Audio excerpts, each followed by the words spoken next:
အားလုံးပဲမင်္ဂလာပါဆင်မတို့ Wonderful Education လေးတင်လေးကြိုဆိုလိုက်ပါတယ်ဒီနေ့မှာတော့အပိုင်းကိန်းသင်ခန်းစာကိုတော့မှာဖြစ်ပါတယ်အပိုင်းကိန်းသင်ခန်းစာမှာ၃နံပါတ်ဆိုလို့ရှိရင်တော့2ပိုင်းရှိပါတယ်အခုကတော့သင်ခန်းစာအပိုင်းအသစ်ပေါ့နော်နံပါတ်1ကိုတော့မှာဖြစ်ပါတယ်နံပါတ်1ကတော့နည်းနည်းလွဲပါတယ်အခြေခံသဘောတရားလောက်ပဲသင်ရမှာပါကဲအဲ့ဆိုဆင်မတို့စပြီးတော့ကြည့်လိုက်အောင်ဒီမှာအာအပိုင်းကိန်းမှာကြတော့ဆင်မတို့အဓိကအားဖြင့်အဲဒီတားလို့တမီလို့သိရမှာသဘောပေါက်အောင်မှာကဒီလိုဟိုပေါ့အင်ကမေမေကနေပြီးတော့ပန်းဒီတစ်လုံးပေးတယ်ပန်းဒီတစ်လုံးကိုကဲမောင်နှမနှစ်ယောက်အာတေချာခွဲစားကြပါတော့တယောက်တော့ခွဲစားကြဆိုလို့ရှိရင်အဲ့ပန်းဒီကိုညီညီမျှမျှခွဲလိုက်မယ်ဟုတ်ပြီနော်ညီမျှမျှခွဲလိုက်တဲ့အခါမှာပန်းဒီနှစ်ချမ်းဖြုတ်ရမယ်ပေါ့အဲ့ကြောင့်လို့ရှိရင်အာတယောက်တော့စားတယ်ပေါ့တစ်လုံးလုံးမဟုတ်ဘူးပေါ့နော်ဒီမှာပဲမုတ်လေးတစ်ခုရှိတယ်ဒီမုတ်တစ်ခုကိုတောက်တမီသွားသည်လို့နှစ်ပိုင်းရအောင်ခွဲလိုက်တယ်ဒီဘက်အပိုင်းကပူကြီးနေရမျိုးဒီဘက်ကငယ်နေရမျိုးမဟုတ်ဘူးညီညီမျှမျှဟုတ်ပြီနော်ညီညီမျှမျှဖြစ်ရမယ်အဲ့ဒါကအပိုင်းကိန်းရဲ့သဘောတရားပဲပေါ့နော်အာဆရာမတို့ကအာတစ်ဖက်ကြီးတစ်ဖက်သေးလုံးလို့မရဘူးဒီတစ်ခုကိုအဲ့လိုနှစ်ပိုင်းဆိုနှစ်ပိုင်းပေါ့သုံးပိုင်းဆိုသုံးပိုင်းအဲ့လိုမျိုးတေးတီချက်ချာပိုင်းလိုက်တာမျိုးကို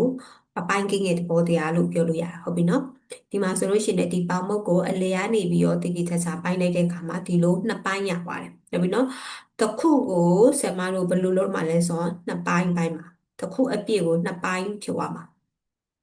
ဟုတ်ပြီနော်ဒီမှာတော့တစ်ခုအနေနဲ့မရှိတော့ဘူးဒီလိုနှစ်ပိုင်းဖြုတ်သွားပြီပေါ့ဒီမှာရောပဲဒီလိုโอเคဒီမှာတစ်ခုရှိတယ်အဲ့တစ်ခုကိုဒီလိုနှစ်ပိုင်းလေးပိုင်းထားတယ်ဒီတစ်ခုလုံးအပြည့်ရှိတယ်နှစ်ပိုင်းပိုင်းထားတယ်တစ်ခုလုံးအပြည့်ရှိတယ်နှစ်ပိုင်းပိုင်းထားတယ်နှစ်ပိုင်းဆိုတာကျတော့တဝက်ပေါ့နော်တဝက်ရအောင်ဖြတ်လိုက်တယ်ပေါ့အဲ့လိုပုံစံမျိုးရမယ်နော်အဲ့ဆိုလို့ရှိရင်ဖြည်းဖြည်းနဲ့ဖြတ်ဆက်သွားမယ်โอเคဒီမှာဒါပုံလေးဆောက်ထဲမှာလည်းရေးပေးထားတယ်တစ်ခုကိုညီမျှပိုင်းနှစ်ပိုင်းရအောင်ပိုင်းတော့အခါအပိုင်းတစ်ပိုင်းကိုတစ်ခုလုံးဤနှစ်ပိုင်းတစ်ပိုင်းကိုခေါ်သည်ရဲ့ဒီမှာရေးတဲ့ပုံစံကဒီလိုမျိုးလေးပဲဒီမှာဒီလိုမြင်းချောင်းရှိရဲ့ပုံလေးဆောက်ထဲမှာမြင်းချောင်းရှိရမလားအဲ့မြင်းချောင်းရဲ့ဒီမှာအဲ့မြင်းချောင်းပေါ်မှာဒီလိုအပိုင်းမြင်းလေးကိုဆွဲမယ်ပြီးအောက်ကနှစ်လေးကိုရေးမယ်ပြီးအပေါ်ကတစ်လေးကိုရေးမယ်အာဒီအောက်ကဟာလေးကိုဆရာမတို့ကအပိုင်းခြေလို့ခေါ်တယ်ဟုတ်ပြီနော် IG ဒီအပေါ်ဟာကို IUA အဲဆိုတဲ့အခါမှာဆရာမတို့ကနေပြီးတော့ဒီပိုင်းချီကနေစဆိုမယ်နှစ်ပိုင်းတစ်ပိုင်း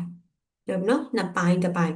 ဒီမှာဒီတစ်ခုရှိတယ်ဒီတစ်ခုလုံးကိုဆရာမတို့ကနှစ်ပိုင်းပိုင်းလိုက်တယ်နှစ်ပိုင်းပိုင်းလိုက်ပြီးတော့ဒီအယောင်ချယ်ထားတဲ့နေရာလေးကိုပဲဆရာမကပြောချင်တာဟုတ်ပြီနော်ဒီမှာနှစ်ပိုင်းရှိရဲ့အယောင်ချယ်ထားတာကတစ်ပိုင်းမို့လို့ဒီမှာဒီလိုနှစ်ပိုင်းရှိရဲ့အယောင်ချယ်ထားတာကတစ်ပိုင်းမို့လို့ဒီမှာပေါ့နော်ဒီမှာကတော့ဆရာမကနည်းနည်းညံစမ်းနေနဲ့ထည့်ပေးထားတာပေါ့နော်ကဲဘယ်နှပိုင်းရှိလဲကြည့်အောင်1 2 3 4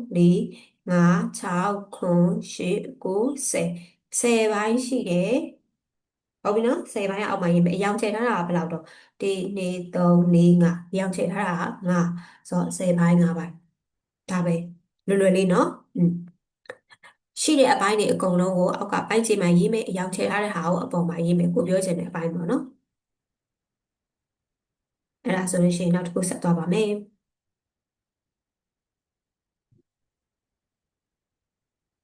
နောက်တစ်ပိုင်းကကြတော့ဒီမှာအယောင်ချယ်ထားတဲ့ပုံတွေကနေပြီးတော့နှစ်ပိုင်းတစ်ပိုင်းဖြစ်တဲ့ပုံကိုရေးပါ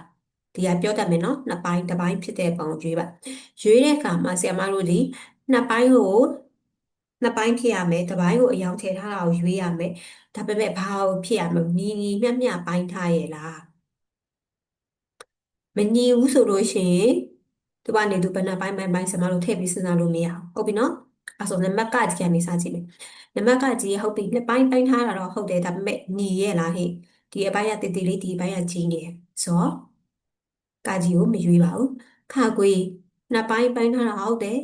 ညီရဲ့တစ်ပိုင်းကိုချဲထားတယ်မှန်တယ်ဆိုတော့ခါကွေးကမှန်ပါတယ်ကားငယ်ရောပဲနှစ်ပိုင်းပိုင်းထားတာဟုတ်တယ်ညီလဲညီတယ်မှန်တယ်ကဲခါကြီးဒီအပိုင်းနှစ်ပိုင်းညီရဲ့လားမညီဘူးနော်မညီတော့ဘာဖြစ်တော့ခါကြီးမပါဘူးငါညီရဲ့နော်စလုံးနှစ်ပိုင်းပိုင်းထားတာတော့ဟုတ်ပါတယ်ဒီဘက်ကကြီးနေဒီဘက်ကသေးနေဆိုတော့မားတယ် အဲ့ဆိုဒီမှာနှစ်ပိုင်းတစ်ပိုင်းဖြစ်တဲ့ပုံတွေကဘာတွေဖြစ်မလို့ရေခါခွေးရေဂါငယ်ရေငါရေပေါ့ဟုတ်ပြီနော်ရမယ်နော်အဲ့ဆိုစင်မောက်ဆက်သွားပါမယ်ဒီမှာအာတစ်ခုရဲ့နှစ်ပိုင်းကိုအယောင်ချဲပါနှစ်ပိုင်းကိုအယောင်ချဲပါဆိုတော့ဒီမှာ तू ကနှစ်ပိုင်းပေးထားတယ်နှစ်ပိုင်းကိုချဲရမယ်ဆိုတော့ဘာကိုပဲချဲရမလဲတစ်ပိုင်းကိုချဲလိုက်ရင်ရပြီဆိုတော့သူတို့တစ်ပိုင်းလေးကိုသူတို့အယောင်ချဲလိုက်ပေါ့နော်ဘယ်လိုမျိုးရပြီပေါ့อืมကဲအောက်ကဟာရောတစ်ခုရဲ့နှစ်ပိုင်းကိုအယောင်ချဲပါဆင်မဒီဘက်ကအချမ်းလေးကိုချဲလိုက်ဒီတစ်ပိုင်းလေးကိုချဲလိုက်ရင်ရပြီအဲကျမကအဲ့လိုမျိုးဆင်မစာသင်ရင်တော့ဗာလေးလောက်ခိုင်းလဲဆိုတော့ကလေးတွေကိုဒီလိုပေါ့နော်အယောင်ချဲခိုင်းတာအပြင်ကိုဘယ်လိုမျိုးလေးလောက်ခိုင်းလဲဆိုတော့မှဖြစ်လေးပိုင်းတစ်ပိုင်းပုံကိုဆွဲပြပါပေါ့ဆင်မအဲ့လိုမျိုးလေးလောက်ခိုင်းတယ်မမရှင်နှစ်ပိုင်းတစ်ပိုင်းပုံအာဟိုငါးပုံဆွဲပြပါဘောနော်ငါးပုံဆွဲပြပါဆိုကလေးတွေကဒီမှာနေသူတို့စဉ်းစားပြီးတော့ဥမာအဖြစ်ဒီလိုအဝိုင်းလေးကိုတိကျချာလေးဝိုင်းရမှာနော်ဒီမှာတော့ဟိုရှိဟိုအဝိုင်းလေးကို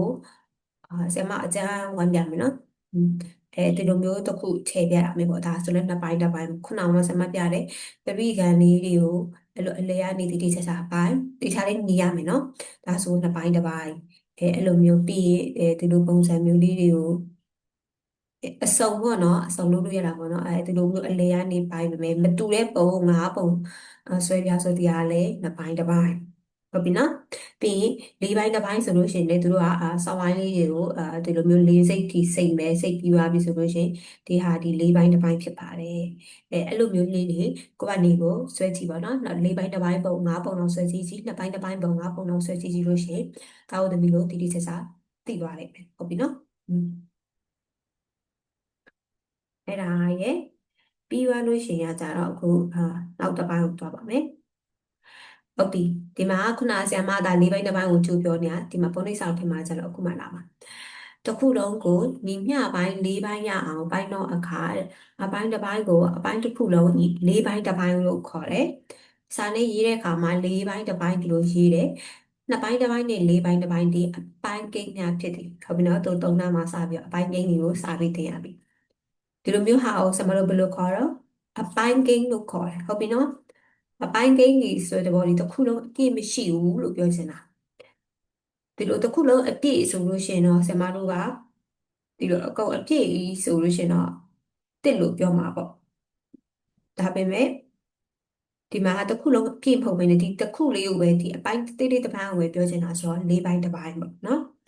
ဒီကတော့ပြထားတဲ့နည်းတွေနဲ့စတူရန်ပုံစပ်ကိုခောက်ပြီးလေးပိုင်းတစ်ပိုင်းပြုလုပ်ရအောင်ဆိုတော့ဒါကတော့ဒါတို့သမီးတို့အကြောင်းမှာလောက်ကမှာပေါ့နော်ဆင်မတို့ဒီမှာမလုပ်တော့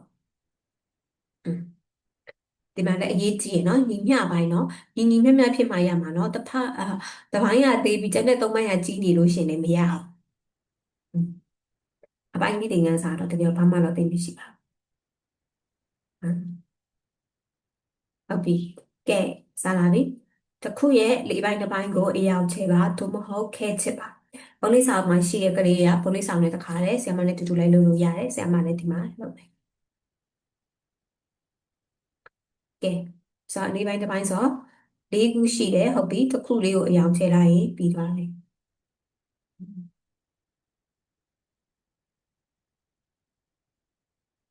ဒီနားလေးကိုချဲလိုက်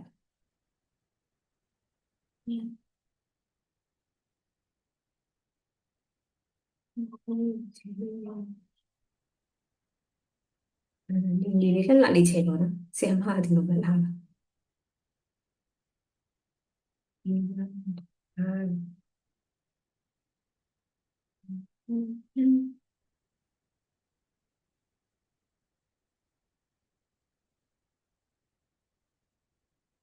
အဲ့ဆိုရမယ်နော်ဒီဟာဒီအကုန်လုံးဒီလေးပိုင်းတစ်ပိုင်းကိုပြောတာလေးသိဒါပဲနော်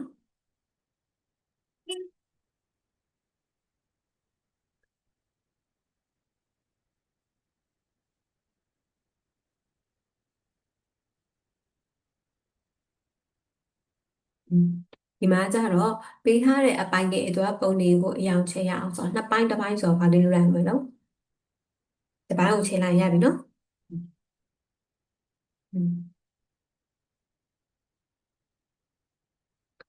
ကဲဒီမှာကနှစ်ပိုင်းဆိုတော့ဘာလို့ပါမလဲနှစ်ပိုင်းစလုံးကိုအရောင်ချဲရမှာဟုတ်ပြီနှစ်ပိုင်းစလုံးကိုအရောင်ချဲမယ်ပေါ့နော်ကဲနှစ်ပိုင်းစလုံးကိုအရောင်ချဲလိုက်တဲ့အခါမှာတစ်ခုလုံးအပြည့်ဖြစ်သွားတယ်တွေ့လားနော်ဒီမှာနှစ်ပိုင်းရှိရာနှစ်ပိုင်းစလုံးအရောင်ချဲလိုက်တဲ့အခါမှာတစ်ခုလုံးဖြစ်သွားတယ်ဆိုတော့ဆရာမတို့ကဒါတို့တမျိုးအခုမှတ်စရာလေးပါလာပြီတစ်နဲ့တူတူပဲဟုတ်ပြီနော်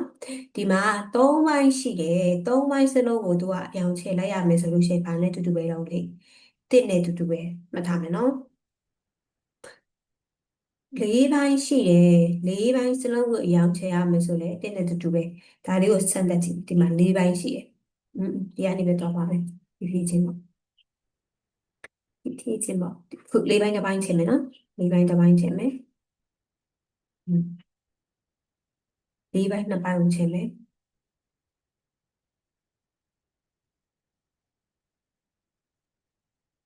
လေးပိုင်းသုံးပိုင်းပါ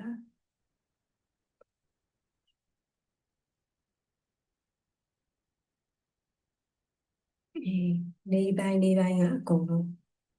နော်လေးပိုင်းရှိရယ်လေးပိုင်းစလုံးအရောင်ချဲဆိုလေးပိုင်း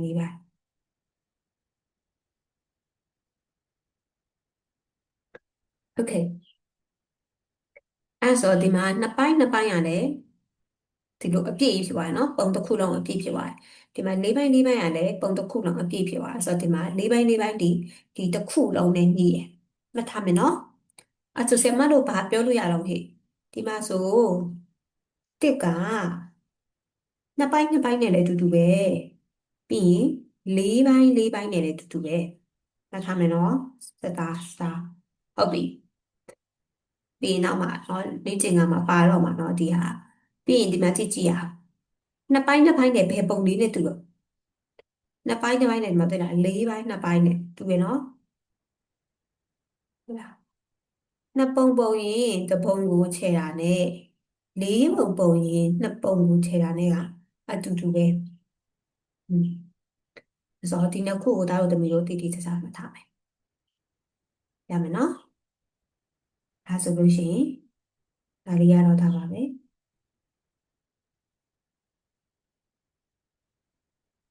ကဲဒီမှာကွက်လက်တွေကိုဖြစ်ပါခုန slide ကိုမမမေပြန်ကြည့်လိုက်နှစ်ပိုင်းတစ်ပိုင်းနဲ့ဗာနဲ့တူတူပဲတော့ဟဲ့လေးပိုင်းနှစ်ပိုင်းဟုတ်ပြီတစ်ဆိုလို့ရှိရင်ဗာနဲ့တူမှာတော့နှစ်ပိုင်းအပြည့်နဲ့လည်းတူမယ်လေးပိုင်းအပြည့်နဲ့လည်းတူမယ်ဒီဟာသေချာမှတ်ထားမယ်နှစ်ပိုင်းလေးပိုင်းအဓိကပြောလို့ရတာကတော့တစ်ဆိုလို့ရှိရင်ဆရာမတို့ကအခုဒီတစ်ခုလေးကိုသုံးပုံပုံလိုက်တယ်ပေါ့နော်ဒီပုံလေးကိုသုံးယောက်ပိုင်းစားလိုက်မယ်တစ်ဆိုလို့ရှိရင်သုံးခုစလုံးကိုဒီလိုတူတူပဲသုံးပိုင်းအဲ့ဆိုတစ်ကိုပြောမယ်ဆိုရှင်ပိုင်းခြေနဲ့ပိုင်းဝင်နဲ့တူတူပဲဟုတ်ပြီနော်လေးပုံပုံရင်လေးပုံစလုံးအပြီးငါးပုံပုံရင်ငါးပုံစလုံးပါမယ်6 ပုံရင်6 ပုံစလုံးပါမယ်အဲ့လိုလေးပေါ့နော်ဒီတော့ကနောက်ပိုင်းမှာတို့သမီးတို့ထုတ်ခါမယ်ဟာကဲနံပါတ်9အရောင်ချဲထားတဲ့အပိုင်းကိုအပိုင်းကိန်းနဲ့ပြပါကဲကြည့်မယ်ဘယ်နှပိုင်းပိုင်းထားတော့ဒီတစ်ခုကိုနှစ်ပိုင်းပိုင်းထားတယ်ဆိုတော့ညီမချင်းပိုင်းပြင်းလေးဆွဲမယ်နှစ်ကဲဘယ်နှခုချဲထားတော့တစ်ခုချဲထားရဆိုတော့တစ်ဒါပဲနော်ဘယ်နှပိုင်းပိုင်းထားတော့ဟဲ့1 2 3 4ပိုင်းပိုင်းထားတယ်ဘယ်နှခုချဲထားတော့ဟဲ့3ခုချဲထားရဆိုတော့3 1 2 3 4ပိုင်းပိုင်းထားတယ်ဘယ်နှခုကိုချဲထားတော့တစ်ခုကိုချဲထားရဆိုတော့ပိုင်းတစ်ပိုင်းကဲရမယ်နော်လွယ်လေးနော်ဘာမှမခက်ဘူးကဲအဲ့ဆိုလို့ရှရင်တော့ဒီနေ့သင်ခန်းစာကတော့ဒီလောက်ပါပဲရှင်နောက်ထပ်သင်ခန်းစာတွေမှာပြန်တွေ့ပါမယ်အပိုင်းလေးသင်ခန်းစာကတော့ဆရာမတို့ဒီတစ်ခုကတော့နည်းနည်းလေးဘယ်လိုပြရမလဲနည်းနည်းလေးပေါ့နော်ဒါ